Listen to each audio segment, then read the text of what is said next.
Photographer asks her models to do the opposite, stare at her. Diane Arbus is known for creating intense black and white photographs of very unusual people. She used a special camera that produced square-shaped images. Often her subjects look sad or physically abnormal. But they do not try to hide their insecurities. They openly stare at the camera. One art expert said Diane Arbus turned photography inside out. Instead of looking at her subjects, she made them look at her. Diane Arbus was born in 1923 to a wealthy family in New York City. Her father, David Nemerov, owned a large clothing store in a costly area near Fifth Avenue.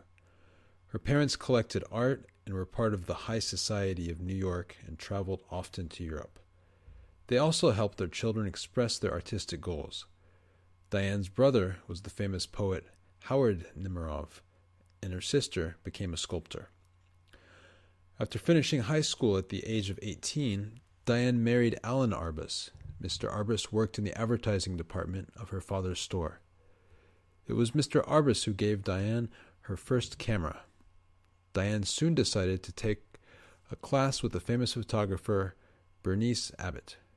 The Arbuses eventually started taking photographs of clothing, and these images were used as advertisements for Diane's father's store. But Diane was not satisfied with her secondary role. She wanted a more active part in making photographs. She wanted to explore her own artistic expression and freedom. To do this, she stopped working with her husband. Diane Arbus chose her subjects very carefully. She photographed many of these people in or near New York City. She often chose to photograph unusual people living on the edge of acceptable society. One of her famous photographs was taken in 1966.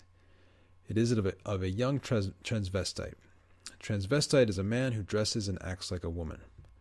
This man is wearing plastic objects in his hair to curl and shape it. He is also wearing makeup on his face to make it look more like a woman. The picture is taken from close-up with several lighting effects. In the dark centers of his eyes, you can see the light from Arbus's camera.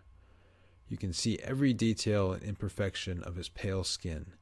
He stares directly at you, as though he has nothing to hide.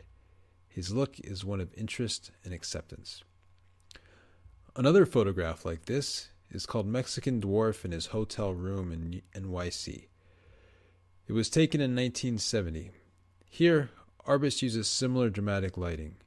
She shows a close-up view of the upper body and face of this extremely small man. He stares directly at the camera with the suggestion of a smile. You can see all the lines on his small, short fingers. The hair on his chest and face seems very close. You can also almost smell the alcohol on the table beside him. You can almost feel the smooth cloth sheets on his bed.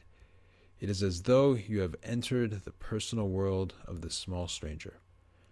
The expressions of these men are so honest that it is almost unpleasant to observe.